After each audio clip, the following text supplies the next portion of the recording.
Please.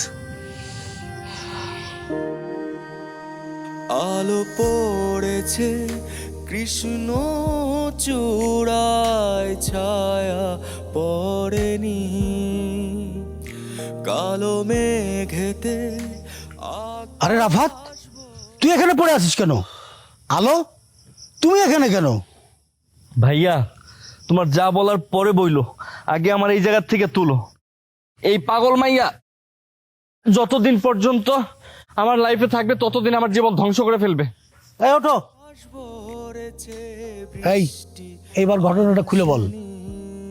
ভাইয়া শোনো তাহলে। তুমি আসনি বলে চাঁদ মেঘেরি আড়ালে জোছনা। ও, এই তাহলে ঘটনা। আচ্ছা আলো, তুই এখানে কেন আসছিস বলতো? মামি কইছিল আমগর খুশিরে নেবেন কিনা।